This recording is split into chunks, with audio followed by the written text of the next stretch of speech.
Hello दोस्तों, good morning. स्वागत है आपका अपने चैनल बिंदास हिस्ट्री में। यहाँ हम लोग यूजीसी नेट, जेआरएफ, यूपीएससी इन तमाम एग्ज़ामों में आने वाले मोस्ट इम्पॉर्टेंट क्वेश्चन और आए हुए इम्पॉर्टेंट क्वेश्चंस को हम लोग डिस्कस कर रहे हैं और ये इस सीरीज़ का ये तीसरा वीडियो है। तो आइए शुरू करते हैं आज का पहला सवाल।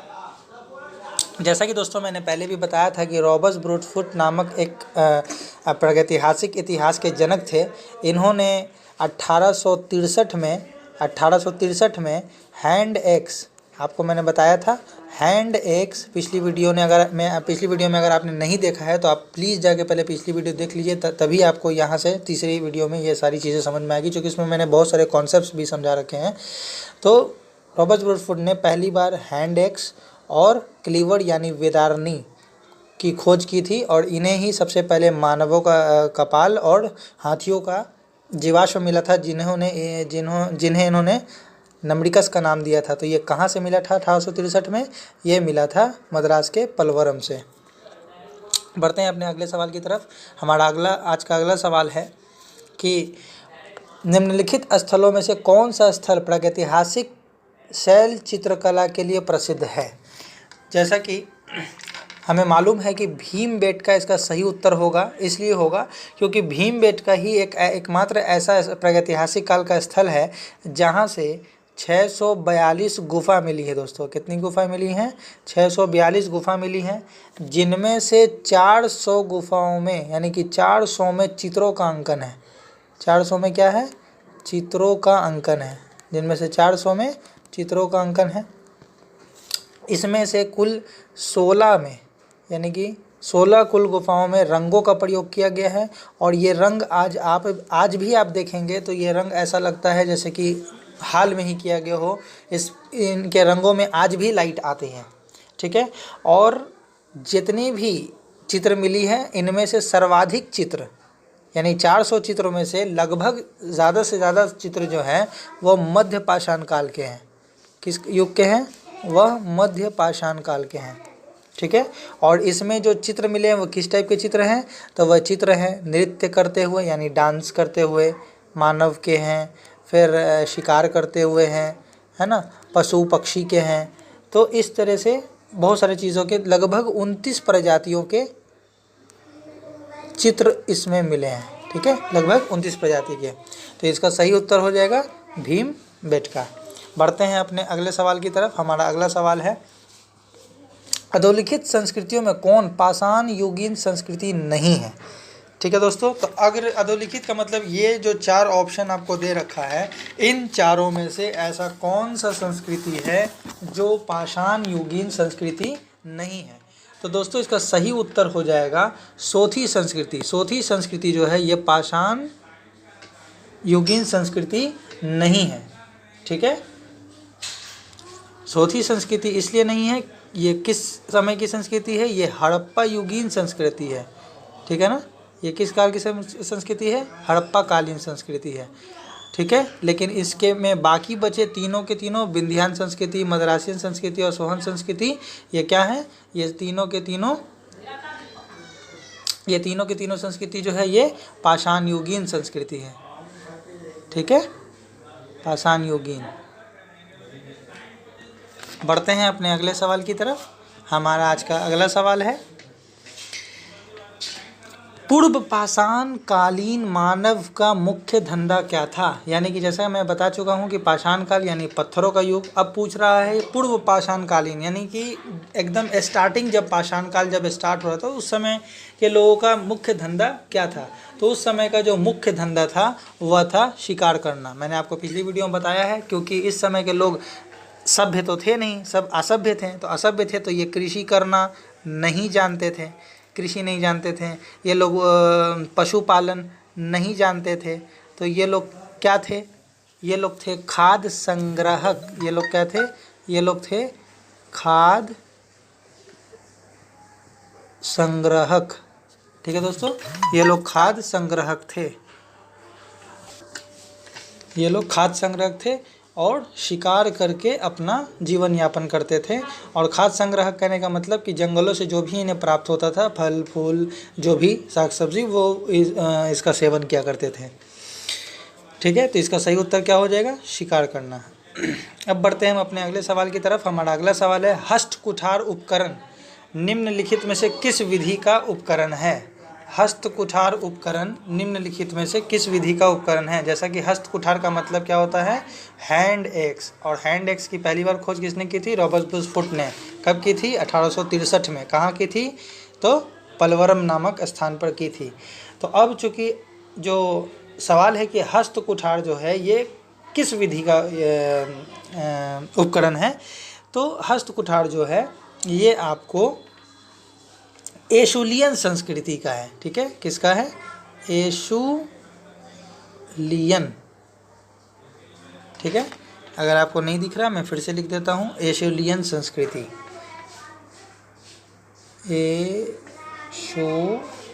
एशुलियन संस्कृति का है। इसी एशियोलियन संस्कृति को इंग्लिश में बाईफेशियल कहते हैं। क्या कहते हैं? बाईफेशियल। तो इसका सही उत्तर क्या हो जाएगा? बी। ठीक है, और ये संस्कृति के खोजकर्ता पहली बार कौन थे? इस संस्कृति में, एशियोलियन संस्कृति के जो मिला हम लोगों को हस्त कुठार, जिसको इंग्लिश में हैंड एक्स कह रहे हैं, किसने खोजा था? तो रॉबर्ट ब्रूसफुट ने खोजा था। कब खोजा था? 1863 में।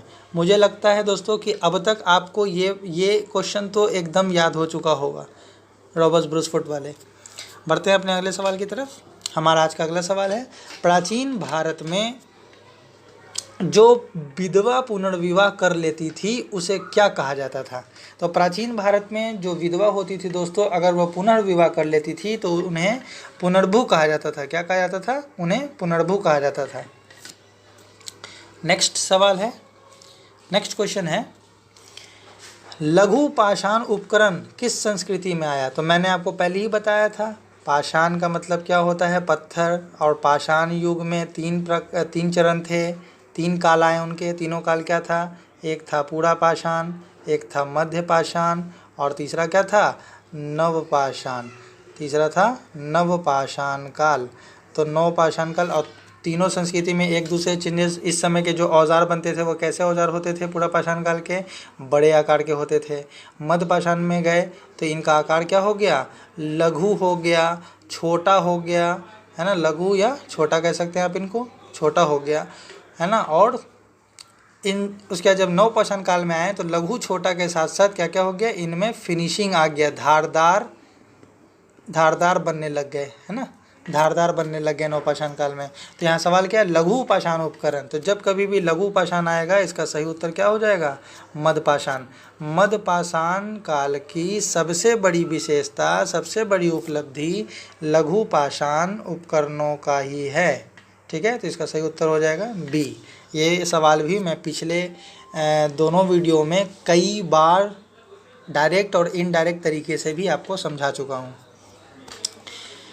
अगर आपने वो पिछली वीडियोस नहीं देखी हैं तो काइंडली रिक्वेस्ट है कि आप लोग वो सारी वीडियो देख लें, क्योंकि उसमें बहुत सारा कॉन्सेप्ट मैंने क्लियर किया है और उस कॉन्सेप्ट क्लियर के बाद ही आपको बहुत सारी चीज़ें समझ में आएगी।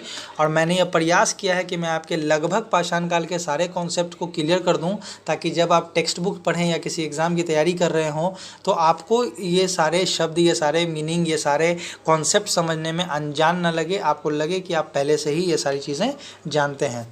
हमारा आज का अगला सवाल, बढ़ते हैं नेक्स्ट सवाल की तरफ। हमारा नेक्स्ट सवाल है कि निम्न में से नौ पाषाणिक स्थल, है ना, 9 पाषाण स्थल में पशु बाड़े का प्रमाण मिला है। मैंने पिछली बार भी पढ़ाया था कि पशु बाड़े का प्रमाण कहाँ से मिला है ना। तो ये हम लोग इस पे नोटिस करेंगे। और ये हमारा जो है कहाँ से मिला है? महगरा से मिला है। और महगरा ही क्या है? 9 पाषाण कालीन स्थल है। ठीक है, यहाँ से पशुओं का बाड़ा भी मिला है। पशुओं का बाड़ा मतलब जहाँ पशु रखा जाता था, है ना, इकट्ठा किया थे, बाड़ा मिला है। इसी मड़गड़ा से कहीं कहीं इसे मदहदा भी लिखा जाता है। ठीक है, यहीं से इन्हें गौशाला मिला है और यहीं से इन्हें 28 झोपड़ी का स्तंभ गर्थ मिला है। क्या मिला है? स्तंभ। 28 झोपड़ी,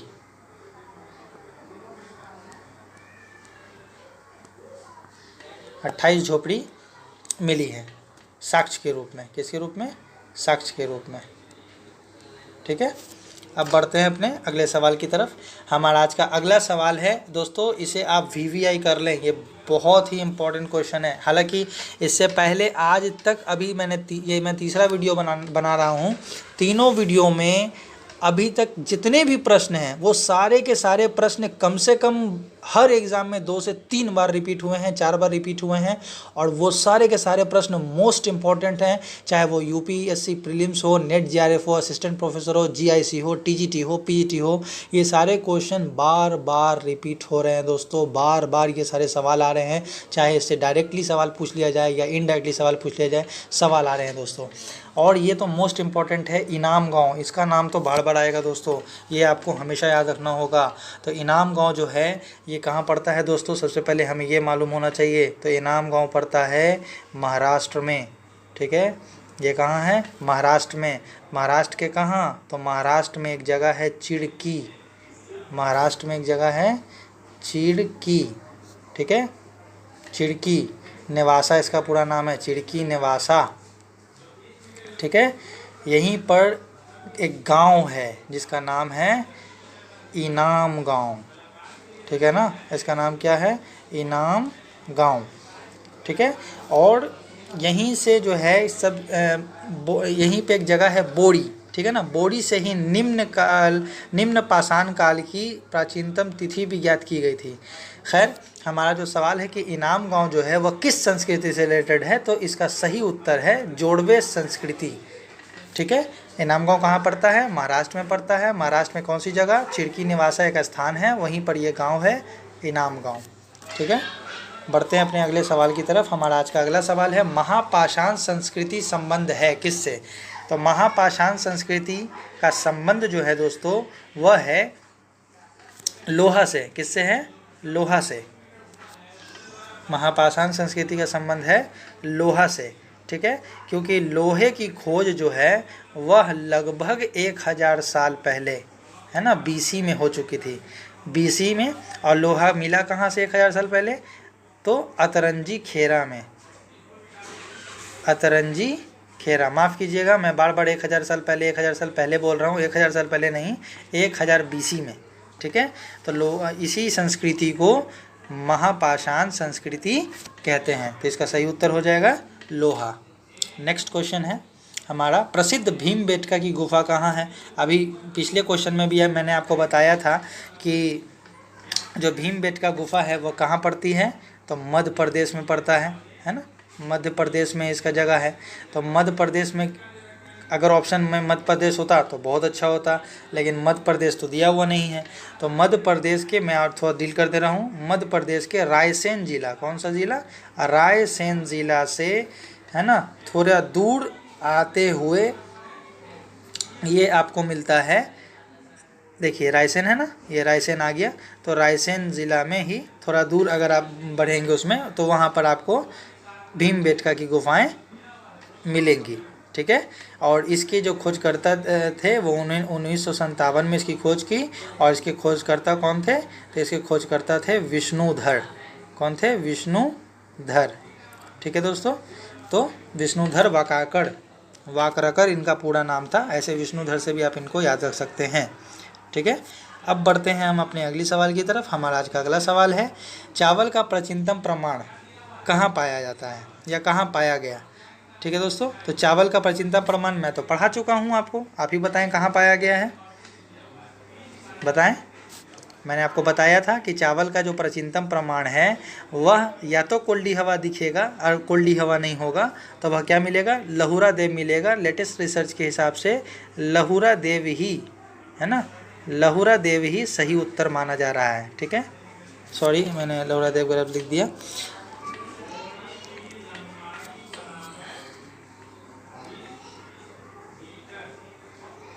लहुरा देव ये कहाँ पड़ता है दोस्तों? ये पड़ता है यूपी में। मैंने आपको बताया था तो चावल का पतिंदम प्रमाण भी कहाँ मिलेगा? यूपी में। इसलिए कभी कभी डायरेक्टली उस स्थान का नाम ना देकर या कोल्डी हवा या लहुरा देव ना लिखकर सीधे उस स्टेट का नाम भी दिया जा सकता है। तो ये आपको समझना होगा, इसे ही कहते हैं कॉन्सेप्ट को पूरे डील करके पढ़ लेना।